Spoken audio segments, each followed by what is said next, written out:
저는 오늘 여러분과 함께 꿈을 먹고 사는 사람이라는 제목으로 말씀을 나누겠습니다. 저는 전 세계를 다니면서 여러 다른 문화권에 속한 다른 나라 음식에 접하게 됩니다. 대개 백인들 사회에서는 육류를 많이 먹고 치즈나 바다를 많이 먹습니다. 그러나 아시아나 아프리카 등지에 가면 사람들이 육식을 별로 많이 하지 않습니다. 물론 생활의 어려움도 있겠지만은 그러나 생선이나 채식을 많이 합니다. 저는 서양 음식을 좋아하지 않기 때문에 어느 곳에 가나 할 수만 있으면 일식이나 중국식, 한국식, 동양 음식을 찾습니다. 최근에는 제가 음식을 먹어보니까 동남아시아에서는 태국 음식이 우리 입에 제일 맞고 아주 맛도 특이한 것을 느끼고, 이번에 제가 싱가포르에 갔을 때는 태국 음식만 찾아다니면서 먹었습니다. 사람은 육신의 양식만 먹고는 살 수가 없습니다. 정신적인 문화의 양식을 또 먹어야 사람은 살 수가 있습니다. 또 그뿐 아니라 신령한 양식을 먹지 않고는 영적으로 사람은 살 수가 없습니다. 그 신령한 양식 중에 중요한 양식이 성령 안에서 꿈과 환상을 가지고 꿈을 먹고 환상을 먹고 사는 것입니다. 말세 내가 나의 종들에게 성령을 부어주리니 너희 젊은이들은 환상을 보고 너희 늙은이들은 꿈을 꾸라고 말했습니다. 성령과 함께 동행하는 사람은 환상을 먹고 살고 꿈을 먹고 사는 사람들인 것입니다. 하나님의 많은 위대한 종들이 이 꿈의 양식을 먹고 수많은 시련과 환난을 극복하고 인생의 위대한 목표를 성취하고 달성한 것은 우리는 잘 알 수 있는 것입니다. 우리는 이 사실을 한 사람을 통해서 오늘 생각해 보고자 합니다. 첫째로 구약의 요셉의 꿈에 관해서 우리가 한번 알아보고자 합니다. 여러분, 요셉은 야곱의 자손 중에 한 사람입니다. 야곱이 12아들을 낳았는데 그 중에 요셉이 11째 아들입니다. 늦게 낳은 아들이라 야곱이 특별히 요셉을 사랑해서 채색옷을 입히고 또 목축을 하러 갈 때도 형들은 다 보내지만 요셉은 집에 두고 아버지가 함께 지냈습니다. 그런데 요셉은 아버지를 닮아서 신앙이 특출했습니다. 다 같은 아버지의 피를 받은 자식들이지만은 그 중에 요셉은 특별히 하나님을 사모하고 찬미하며 기도를 많이 하고 하나님의 뜻을 받으려고 애를 쓰는 사람이었습니다. 그런데 하나님께서 요셉에게 꿈을 주었습니다. 하루 저녁 잠을 잤는데 꿈에 보니 그와 형들이 나가서 곡식을 거두는데 형들의 곡식단이 다 일어나더니만 자기를 삑 둘러쓰고 난 다음 넓적절을 합니다. 그는 분명하게 그 꿈을 봤습니다. 아침에 깨어나서도 그 꿈이 너무나 영롱해서 사라지지 않습니다. 그래서 그가 형들에게 말했습니다. 형들, 내 말 들어봐. 간밤에 꿈을 꾸었는데 우리가 다 밭에 추수하러 갔는데 형들의 단이 쫙 서더니만 나를 보고 저를 넓적하더라. 그 말을 듣는 형들의 얼굴들이 다 이그러졌습니다. 마음의 시기가 불타올랐습니다. 이런 금방진 녀석이 어딨냐. 그래, 자기 단은 쓰고 우리 단이 자기가 절하더라면 그래 자기가 우리들의 왕이 되겠단 말인가. 형들도 모두 다 입이 이그러지고 마음이 비뚤어졌습니다. 그러나 일회성으로 지나갔습니다. 그런데 요셉이 또 꿈을 꾸었습니다. 꿈에 하늘을 쳐다보니까 해와 달이 찬란하게 비치고 있는데 11별이 쫙 둘러서니만 해와 달과 11별이 자기를 보고 절을 하거든요. 이 밤에 천체를 보면 좋다 그럽니다. 그런데 더구나 해와 달과 11별이 자기를 보고 절을 하니까 이거 보통 꿈이 아닙니다. 그래서 아침 식탁에 신바람이 나가지고서 또 그 꿈을 이야기했습니다. 아버지, 형들이여, 내 꿈을 들으소서. 내가 간밤에 꿈을 꾸는데 하늘을 쳐다보니까 해와 달과 11별이 찬란하게 비추더니만 한 줄을 딱 서서 나를 보고 넓적절을 합디다. 형들이 밥 먹다가 숟갈 다 놨습니다. 그리고 아버지 이거 가만둡니까? 세상에 이런 꿈이 세상에 어디 있습니까? 이거 한두 분도 아니고 우리 집안 식구들을 뭘로 여기고 이 녀석이 이런 말을 합니다.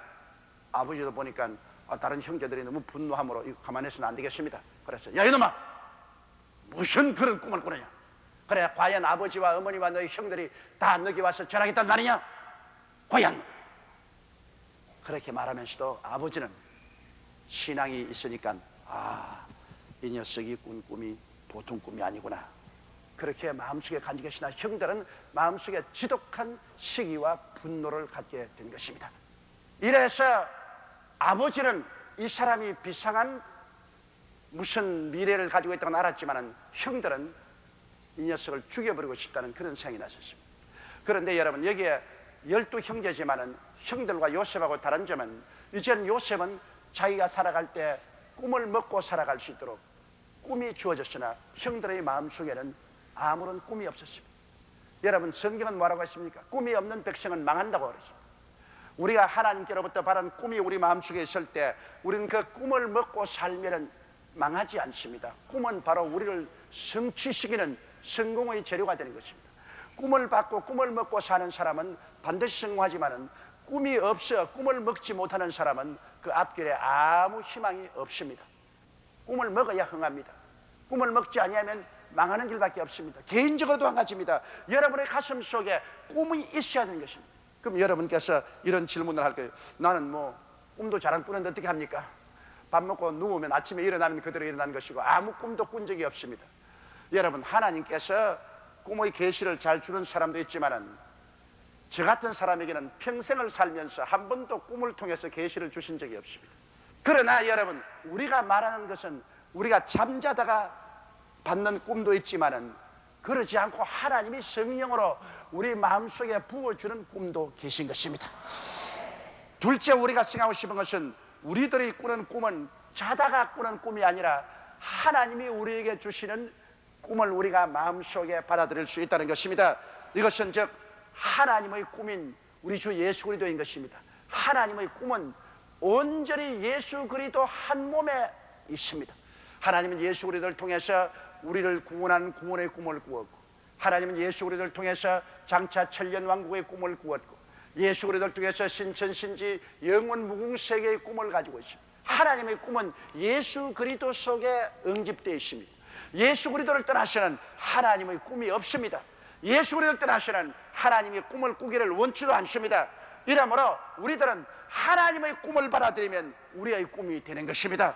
하나님의 꿈은 바로 예수 그리스도이시기 때문에 예수 그리스도께서 십자가에 못 박여 몸을 찢고 피를 흘려 죽으셔서 우리를 대속하신 것은 바로 그리스도 안에 있는 하나님의 꿈입니다.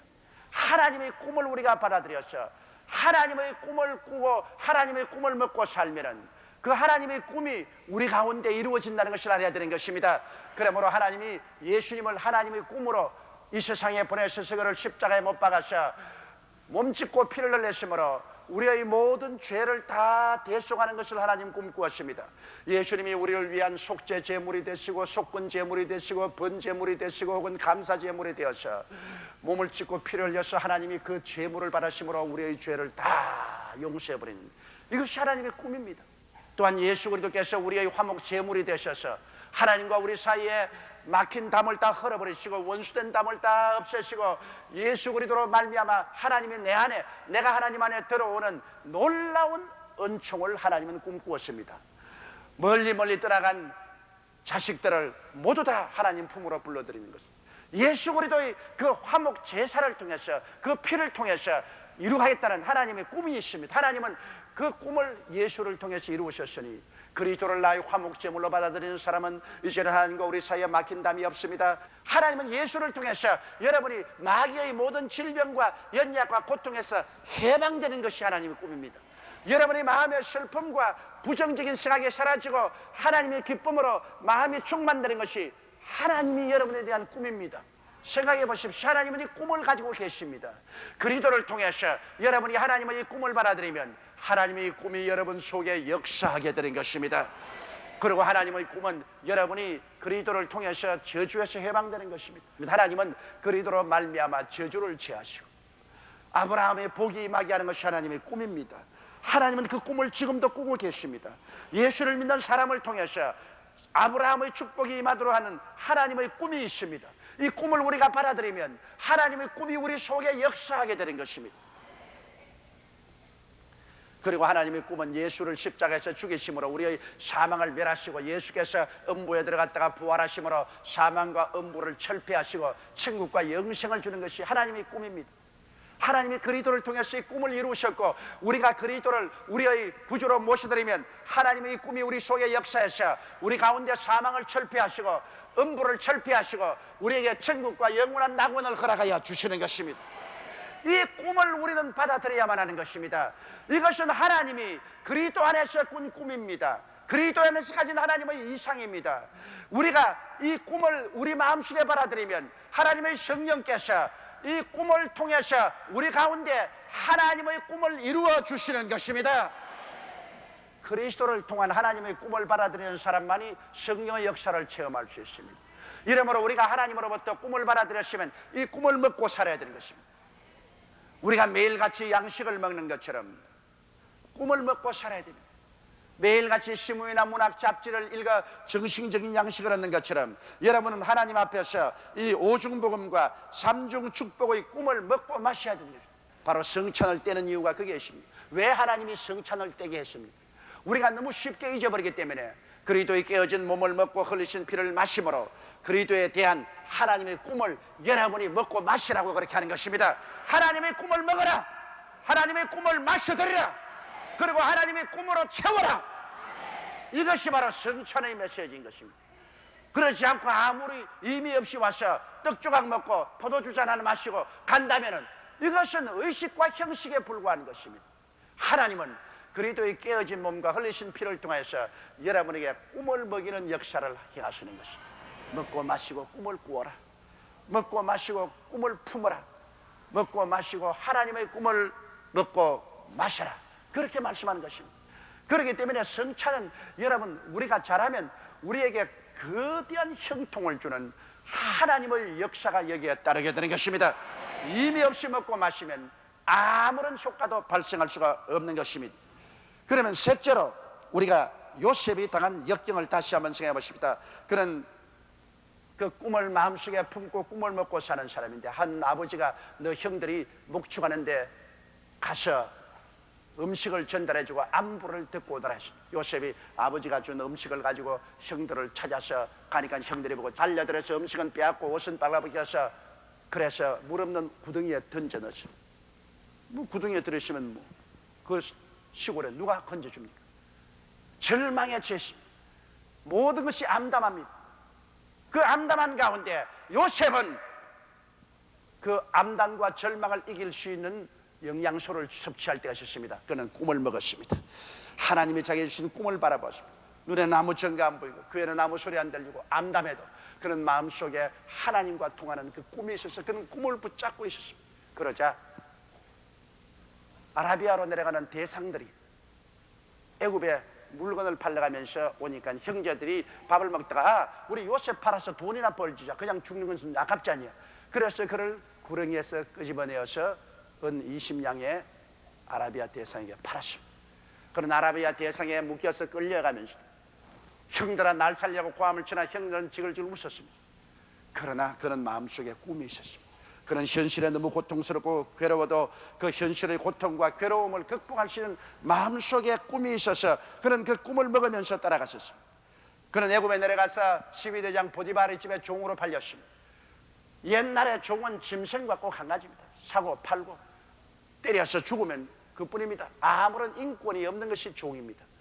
그런 종살이에 들어가서 혹독한 어려움을 당합니다. 헐벗고 굶주리면서 아침에 일찍 일어나고 저녁 늦게 견딜 수 없는 시련을 겪습니다. 뭐 죽으면 그뿐인데 인권이 없는데요. 그럼에도 불구하고 요셉은 다른 사람보다 형통한 것은 다른 사람이 먹지 않은 양식을 먹었습니다. 다른 사람은 육신의 양식을 먹었지만 요셉은 육신의 양식에 넘쳐서 그런 꿈을 먹었었습니다. 그는 고된 종살이를 하면서도 그는 꿈을 먹고 꿈 가운데 하나님께 기도했습니다. 그렇기 때문에 형통이 따랐습니다. 종살이 속에서도 형통해서 요셉이 하는 일마다 잘 되기 때문에 보디발이 가정 총무로 삼아주었습니다. 그래서 그는 그 어려운 가운데 가정 총무가 되어 사무직을 맡음으로 좀 편안하게 살 수 있는 그런 처지에 놓이게 됐습니다. 그러나 그것도 잠시였습니다. 요셉은 인물이 준수하고 아름답고 매력이 있는 청년이었습니다. 그러므로 보디발의 아내가 그만 요셉에게 반했습니다. 그래서 자꾸만 요셉을 유혹을 했습니다. 그러나 요셉은 그 유혹을 잘고 떨쳤습니다. 그 보디발의 아내가 늦잠을 자고서 잠옷바람으로 나와보니 요셉이 들어옵니다. 그만 요셉의 옷을 잡았습니다. 너 뭐 잘났다고 그렇게 야단이야? 나하고 우리 주인 몰래 즐기자. 요셉이 나는 이 죄를 지을 수가 없다. 그러고 난 다음 떨쳐 나오는데 그만 옷이 잡혔으니 옷이 벗겨버렸다. 사랑이 변하여 원한이 되는 것입니다. 이 부인이 그만 그 옷을 잡고 고함을 칩니다. 사람 살려라. 정말 생사람 잡는 일을 합니다. 이제는 사람 살려라. 사람 살려. 뭐 종들이 뛰어오고 그 다음 주인이 뛰어오고, 주인이 데리고 온 히브리 종이 나를 그 까나리고 왔다가 내가 고함을 치니 웃옷을 벗어놓고 달아났다. 이게 뭐 정인이 있나? 아무리 말해봤자 자기 말 들어주나? 더구나 또한 자기 부인을 극간하러 들어왔다가 도망쳤다고 했으니까 주인이 와서 여러분 가만히 두었겠어요? 안 죽을 만큼 때리고 짓밟았지. 그러고 난 다음 그는 12대 뜰 감옥에 갇혔습니다. 얼마나 억울하고 답답하고 고통스럽겠습니다.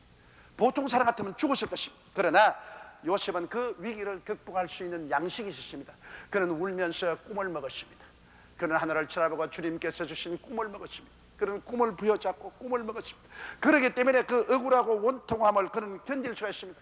꿈이 없었으면 그는 미쳐버렸거나 그렇지 않으면 병들어서 죽었을 것입니다. 그러나 그 모든 역경을 극복할 수 있는 정신적인 자원이 있었습니다. 이 정신적인 자원이란 얼마나 좋은지 모릅니다. 이 정신 자원이 있기 때문에 그는 모든 역경을, 이 억울함을 극복할 수 있습니다. 그는 꿈을 먹고 사는 사람입니다. 아무도 요셉의 이 꿈을 몰랐었습니다.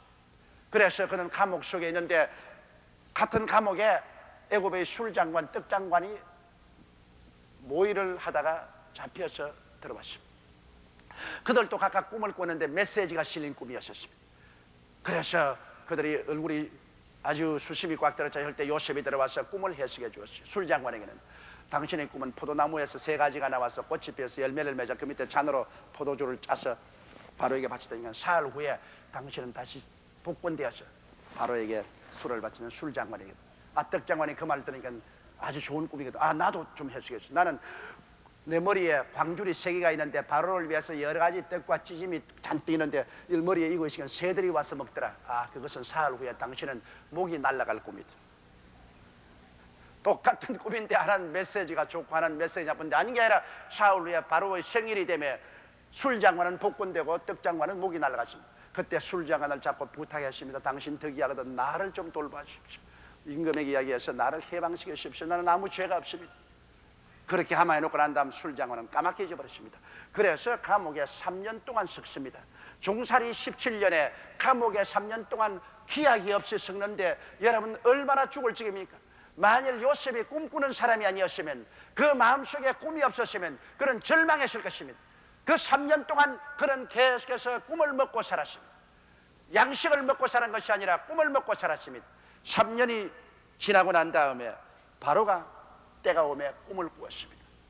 바로가 꿈에 보니까 하숫가에 살찐 7 암소가 들어와서 풀을 먹더니 그 뒤에 파리한 7 수가 나와서 그 살찐 암소를 다 잡아먹고도 그대로 파리에 있었습니다. 잠이 깨었다가 다시 잠이 드는데 또 보니까 아주 살찐 충실한 7 이삭이 있는데 세약한 7 이삭이 뒤에 나와서 그 살찐 이삭을 다 먹고도 그냥 그대로 빈죽정이가 되어 있었죠. 똑같은 내용의 메시지가 실린 2가지 꿈이니까 확실히 이루어진다는 것을 말하는 것입니다. 애굽의 모든 술객들을 다 불러서 물어도 해석을 못해요. 그때 술장관이 비로소 요셉을 기억하고 요셉의 말을 하니 요셉을 데려오라고 했습니다. 빨리 와서 요셉을 면도를 시키고 이발을 시키고 좋은 옷을 입혀서 바로 앞에 데리고 오니 요셉이 그 꿈을 해석합니다. 이것은 동일한 꿈을 2번 보여주신 것이니 하나님께서 바로에게 곧 다가올 것을 보여준 것이다. 이 땅에 7년 큰 풍년이 다가오고 난 다음에 7년 흉년이 올 것인데 얼마나 거센 흉년인지 7년의 풍년이 온데간데 없게 될 것이다. 그러므로 이 나라를 구출하기 위해서는 7년 풍년 때 모든 수확의 5분지를 거두어서 지역마다 곡창을 짓고 그걸 쌓아놓으면 흉령 때 살릴 수가 있다. 이 말을 듣자 바로가 무릎을 딱 치고서 자네같이 지혜 있고 총명하고 모든 일을 아는 사람을 어떻게 구하겠는가? 오늘 이 시간에 자네를 온 나라를 통치하는 국무총리로 삼노라 하고서 자기 반지를 빼서 뽑아주고 오직 보좌만 내가 너보다 높지 그 이외 통치권은 너에게 다 이양한 순식간에 그 운명이 변화되어 버리고 말한 것입니다. 그 꿈이 이루어지게 된 것입니다. 그래서 7년 풍년 동안에 곡식 5분지를 거두었다가 7년 흉년 동안에 그것을 팔아주니 온 애굽이 살고 애굽의 모든 땅과 모든 돈은 바로에게 다 거두었죠. 그때 가나안의 형들이 자기에게 곡식을 사러 와서 해와 달과 11별이 절하듯이 넓적 엎드려 절하고 곡식을 팔아달라고 강구하는 그러한 장면이 벌어진 것입니다. 요셉은 무려 장장 13년 동안 그는 역경과 환난을 통하여 꿈을 먹고 살았습니다. 그 결과 그 꿈이 그 생애 속에 이루어지고야 마는 것입니다. 우리가 하나님께 주신 꿈을 가슴에 품고 꿈을 먹고 살아가면 그 꿈이 우리를 이끌어가고 그 꿈이 새로운 삶을 가져다 주는 것입니다. 이 세상을 바꾸어 놓은 사람들은 모두 다 꿈꾸는 사람들이었습니다. 꿈을 꾸고 꿈을 품고 꿈을 먹고 사는 사람은 결국에 하나님의 성령의 능력으로 개인과 국가와 세계를 변화시켜 놓은 사람인 것입니다. 오늘날 우리 한국에 필요한 것은 꿈이 필요한 것입니다. 우리 개인적인 민족적인 꿈이 필요한 것입니다. 우리에게 꿈을 심어줄 수 있는 지도자가 필요한 것입니다. 한국이 살아남기 위해서는 꿈을 품어야 됩니다. 꿈을 먹어야 되는 것입니다. 꿈을 가져야 되는 것입니다. 우리 민족이 꿈을 잃어버리고 허랑방탕하고 사치 낭비만 하면 파멸당하고 맙니다. 우리 민족에게 강렬한 내일을 향한 꿈을 심어줄 수 있는 이러한 우리의 지도가 우리에게 현실적으로 필요한 것입니다. 우리의 가장 영롱한 꿈을 심어줄 자는 우리 주 예수 그리스도밖에 없는 것입니다. 우리 위해서 하나님의 꿈을 한 몸에 싣고 오셔서 십자가에 몸짓고 피를 흘려 우리를 위해서 오중보험과 삼중축복의 꿈을 허락해 주신 이 예수 그리스도를 여러분 모셔드리고 그리스도 안에 있는 하나님의 꿈을 받아들여서 자나 깨나 그 꿈을 꾸고 그 꿈을 먹고 그 꿈을 마시고 그